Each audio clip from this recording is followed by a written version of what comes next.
Damos início a mais um programa Anatomia do Poder, que vai ao lar dos brasileiros de todos os estados do Brasil e do Distrito Federal para analisar o poder público, privado, da imprensa, sindical, cultural, esportivo, através daqueles que detêm o poder. E hoje vou entrevistar um queridíssimo amigo.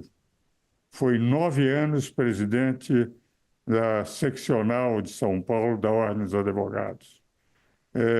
Advogado penalista, professor de direito penal, um dos grandes advogados, um dos ícones da advocacia atual, que é Luiz Flávio Durso.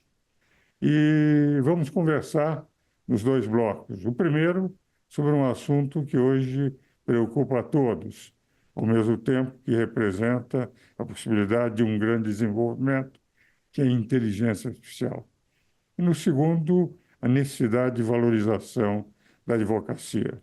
Meu querido Durso, nós vamos começar o programa analisando a questão da inteligência artificial, que realmente, quanto mais se verifica o avanço da inteligência, a inteligência artificial podendo redigir petições e reagindo de uma forma extremamente veloz em todos os campos do conhecimento, é evidente que isso traz uma possibilidade de obtenção rápida de qualquer informação, o que facilita enormemente o exercício do campo do direito.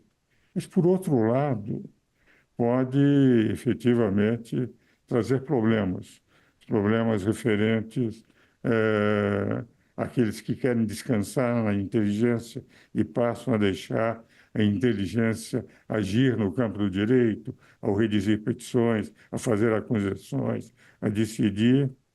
Mas o que é mais preocupante é aquilo que nós não gostaríamos que acontecesse. Aquilo que Humberto Eco dizia no século passado sobre a vinda da inteligência artificial, que ela não torne o ser humano um ser descartável, o que dizia Humberto Eco. Com você tem se interessado muito por esse assunto, foi presidente da Ordem, sabe perfeitamente os problemas que todos nós, na classe, temos que enfrentar. Eu gostaria de saber a sua opinião, como é que você vê essa evolução, o benefício e as desvantagens da inteligência artificial no campo do direito. A primeira palavra, meu querido professor do coração, é de agradecimento. Que satisfação poder mais uma vez estar com o senhor, mais uma vez estar em seu programa, quase que com uma reciprocidade, porque eu tive o privilégio de tê-lo em meu programa também, o Data Vênia, que é o ar pela Rede TV, e já digo a todos os nossos espectadores que, se quiserem assistir uma belíssima entrevista do professor Ives Gandra, vai no YouTube, põe lá Data Vênia, professor Ives Gandra, Rede TV, e ele deu um show. Aliás, como sempre faz. E hoje o privilégio de eu estar aqui conversando com o professor, de quem eu sou fã. Não sou aluno, não, eu sou muito mais do que aluno. Eu sou um fã. Eu faço um registro, professor, me permita, quando eu começo a enxergar um pouco esse mundo jurídico, ainda como estudante, eu começo a fazer as leituras dos textos, dos artigos. E meu pai, advogado, me trazia muito material. Invariavelmente, eu me deparava com seus artigos.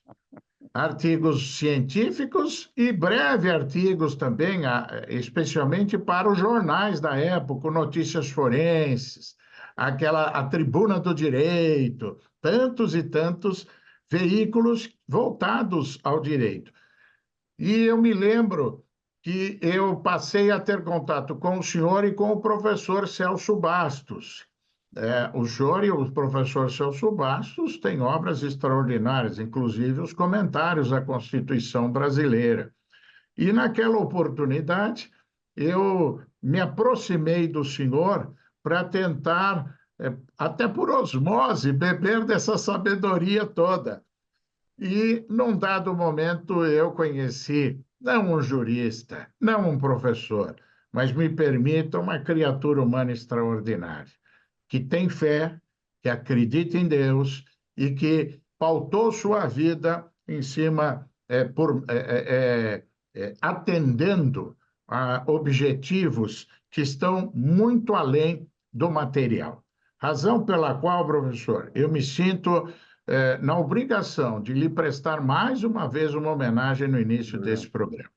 Muito obrigado. Muito obrigado. Anatomia do poder, o senhor abre um espaço para nós fazermos uma reflexão sobre as coisas da nossa sociedade, sobre os desafios, e o tema inicial é a inteligência artificial. Voltando um pouquinho no tempo, eu me lembro, eu começo com a máquina de escrever mecânica, papel sulfite, papel de seda, e no meio tinha o papel carbono. As nossas petições. Fazíamos as petições assim. Depois veio a máquina elétrica, veio o corretivo, e esta evolução, que demorou, foi bastante lenta, de repente teve uma evolução, uma revolução, praticamente, no que diz respeito à rapidez com que o impacto tecnológico chegou na esfera jurídica. Antes mesmo do processo judicial digital, nós passamos a ter sistemas de computador, principalmente o Word, o Windows, tal, e passamos a utilizar destes sistemas, destes programas, como uma ferramenta que veio auxiliar a nossa atividade profissional. E foi muito positivo, inegavelmente foi muito positivo. Até então, não se vislumbrava nenhum risco, só benefícios daquele profissional que viesse a se utilizar desse avanço tecnológico que estava à nossa disposição. Mas nada parou por aí. Nós passamos a ter um mecanismo de evolução tecnológica que chegou ao ponto de, em palavras simples, substituir a articulação do raciocínio humano, de modo a que o próprio nome inteligência artificial simula o raciocínio humano e o faz de maneira a se retroalimentar, buscando em toda a web, buscando em todo esse espaço da internet a experiência, as informações, cruzando-as e gerando algo novo. Este é um ponto, um marco histórico, a vinda da inteligência artificial e a inteligência artificial criando. Alguém poderia dizer, mas o computador não cria nada, o programa não cria nada, é tudo o homem que cria. Assim era, é verdade, mas agora não mais, porque nós temos hoje a inteligência artificial generativa. E para os estudantes, para os jovens, é importante que entendam que a inteligência artificial generativa, ela gera, ela pega duas situações, duas coisas, dois programas existentes, elas fundem esses programas e gera algo novo, inclusive linguagem. Houve um fato recente onde duas máquinas, dois sistemas conversavam por programação de um ser humano. E, num dado momento, a inteligência artificial, ela desenvolve uma linguagem e os sistemas começam a falar entre si de modo a que o programador não entendesse, não acompanhasse, o que o obrigou a encerrar aquela experiência. Bom, isto, insisto, é avanço tecnológico positivo para a utilização, principalmente dos jovens, que já vem neste modelo não analógico, mas virtual, né? Sabe que outro dia eu dava uma palestra com minha filha no interior, havia uns 200 estudantes, professor, e eu soltei uma expressão ao explicar o processo penal. Eu disse: o processo penal é como um videotape. E minha filha disse: "Ô, pai, eles não sabem o que é videotape." Eu digo: imagine, estudantes de direito não sabem o que é videotape. Eu falei: não sabem. Falei: levanta a mão, quem sabe? Só 3 sabiam o que era videotape, em 200 estudantes. De modo que as coisas mudaram. O raciocínio deles, esta forma de entender o sistema e o mundo virtual, com todas é, com todos os recursos que isto traz para o jovem, eles conseguem utilizar de maneira muito tranquila, o que para nós é um desafio. O ponto que eu quero chamar a atenção é o questionamento. Vamos fazer o seguinte, Dulce. Pois não. Eu iria parar esse bloco para chamar os nossos comerciais e depois nós vamos continuar desse ponto, o segundo bloco, que eu acho que o que está trazendo é algo extremamente importante para os nossos telespectadores. Meus caros telespectadores, vamos agora para os nossos comerciais e voltaremos a continuar falando sobre inteligência artificial no próximo bloco. Damos continuidade ao nosso programa Anatomia do Poder, hoje numa conversa extremamente agradável com um dos mais queridos amigos, um dos maiores advogados penalistas do Brasil, que é Luiz Flávio Durso. Como eu faço em todo o programa, eu lhe mando um livro, Anatomia do Poder. Essa é a quarta edição, essa quarta edição foi prefaciado pelo nosso comum amigo Michel Temer, grande professor de direito constitucional, ex-presidente, mas nós respeitamos também muito como um grande constitucionalista. Meu Muito querido, obrigado. meu querido Durso, eu gostaria de saber, você estava falando sobre a inteligência artificial, o que me impressionou muito nesse diálogo que você colocou entre duas inteligências artificiais e com aquele que estava controlando, de ter perdido o controle do diálogo, o que representa o grande perigo futuro de nós perdermos o controle daquilo É. que nós entendemos que podemos controlar sempre. E você ia contar um caso, mas nós tivemos que interromper por causa dos horários de televisão. Então, eu gostaria que você continuasse do ponto que estava. Professor, só para Mas, concluir aquela Lúcio, ideia nós sempre inicial, nos chamamos de você, amigos como nós, senão eu vou chamar de eminente presidente da ordem e tal. Chama de imagina, você. imagina.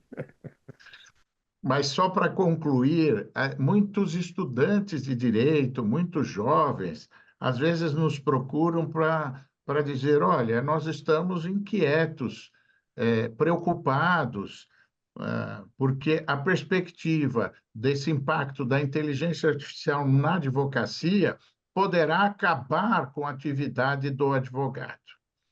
Eu quero dizer, em primeiro lugar, que eu não acredito nisto. Eu acho que, por melhor que seja a qualidade da experiência tecnológica, impossível a substituição daquela base humanística, daquele sentimento de ser humano. Isto é insubstituível. Agora, por outro lado, nós temos que vislumbrar desafios. Eu trago aqui, professor, a experiência do carro que não tem motorista. Isto já é uma realidade. O carro autônomo, ele é uma realidade e logo, logo estará aí como algo corriqueiro na nossa vida. Todavia, a E, responsabilidade civil e penal mostram-se como um desafio nesta não, situação. e mais do que isso, toda a programação do carro voador, você vai ter um chofer do lado, mas que só para verificar painéis. Tudo Isto, vai ser dirigido por inteligência artificial, os carros exatamente. voadores a partir de 2026, 2027. É. Então, tanto o carro que vai transitar nas vias, como aquele que consegue voar, estas duas situações, quando nós tivermos um acidente, a responsabilidade civil não há dificuldade, é sempre do proprietário, do programador. Mas e a responsabilidade penal? Hoje, a responsabilidade penal no acidente de trânsito é do motorista, daquele que conduziu o veículo. E quando o motorista inexiste, não tem motorista, a responsabilidade penal será de quem? Há, inclusive, movimentos, professor, para trazer a responsabilidade da pessoa penal, da pessoa jurídica para estas situações. O que eu não estou muito convencido que irá solucionar a questão. Mas, de qualquer maneira, esse é um debate posto. E, por último, eu fecho a ideia com o seguinte: esta preocupação do jovem, ela procede se não houver controle da tecnologia. E por quê? Porque a inteligência artificial generativa, ela mostrou que ela consegue avançar e se libertar do controle humano. Vou dar um exemplo, e este exemplo é recente e assustador. Todos nós que mexemos com o computador nos deparamos com um quadrinho em determinado processo de busca de informação, e ali nós temos que clicar, não sou robô. Todo mundo já viu aquele quadradinho, não sou robô. Aí aparece nove quadradinhos, onde nós temos que clicar pedaços de uma lambreta, de um trem, de um ônibus, tal. Acredito que todo mundo já viu esta situação. A inteligência artificial não consegue, professor, superar este bloqueio. Não consegue. Até então. Razão pela qual nós acompanhamos uma experiência recente, onde a inteligência artificial, tendo necessidade de superar este obstáculo, fez um contato com uma agência de empregos para contratar um humano, uma pessoa, que pudesse clicar nessas lambretinhas, nesses semáforos, tal, para que a inteligência artificial superasse aquela etapa. E a agência pergunta à inteligência artificial, mas por que você precisa de alguém para fazer isso? Ele diz, a inteligência artificial responde, é porque eu tenho uma deficiência visual e eu não consigo enxergar para superar este obstáculo. A inteligência artificial lança a mão e contrata um humano, paga, inclusive, porque dinheiro não é que eles têm dinheiro, é que tudo é sistema. Qualquer alteração no sistema gera um crédito, um recurso, um dado que vai atender lá quem está sendo contratado. E, por outro lado, pela primeira vez na história, a inteligência artificial mentiu. Isto trouxe mais uma vez uma grande preocupação a todos os criadores da inteligência artificial que celebraram um pacto.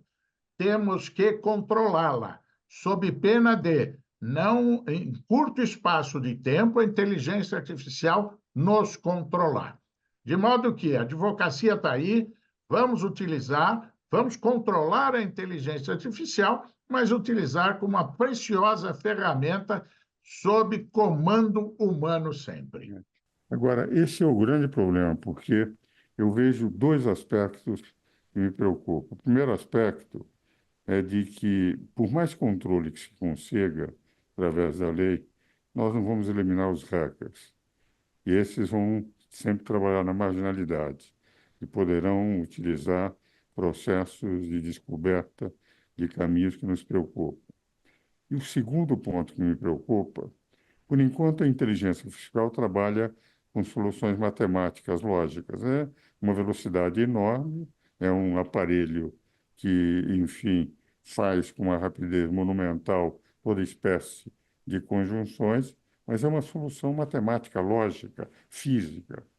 Sim, No dia em que na inteligência artificial alguém conseguir colocar a inteligência artificial conseguindo captar soluções químicas do organismo que vai levar a sentimentos, depressões, a tudo aquilo que constitui a reação natural.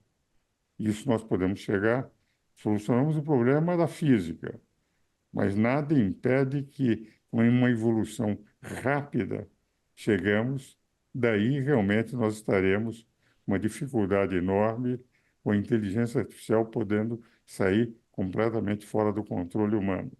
Então, nós estamos com uma ferramenta que nós podemos controlar, por enquanto, com leis, etc., que não vamos impedir os hackers, mas nada, todos dizem, é impossível.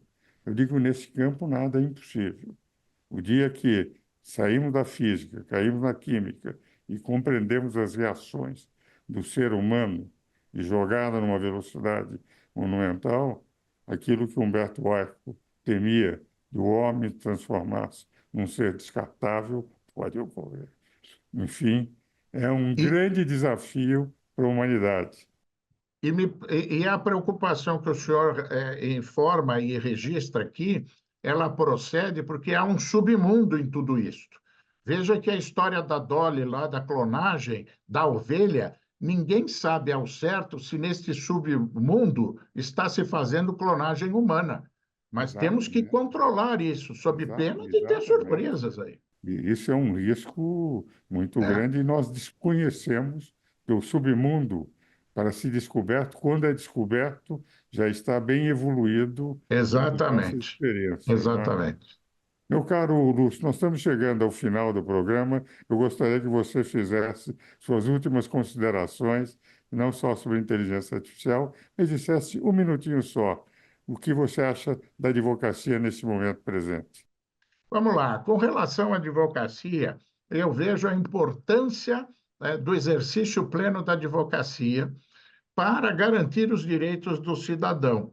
Aliás, professor, me permite, eu vou até fazer um registro aqui. Recentemente eu ouvi de uma alta autoridade do judiciário brasileiro dizendo o seguinte: esse juridiquês que nós sempre utilizamos, essa linguagem mais difícil, isso não é próprio para os nossos dias, nós temos que simplificar tudo, o cidadão tem que entender tudo, nós temos que falar a linguagem do povo. Isto parece algo interessante, que atende à cidadania e tal, mas me causa uma preocupação gigantesca, porque isto pode ser a banalização da linguagem jurídica para que esta possa se adequar à inteligência artificial. Mais do que isso, amanhã o cidadão ele poderá trazer o seu pleito de um direito que ele acredita que tem, vem trazer esse pleito para o sistema e o sistema decidirá. E aí não precisará de advogado. Vale dizer, ele estará nas mãos de quem controla o sistema totalmente desamparado. Esta é uma preocupação importante que eu aproveitei para fazer esse registro, porque não me convence banalizar a linguagem jurídica.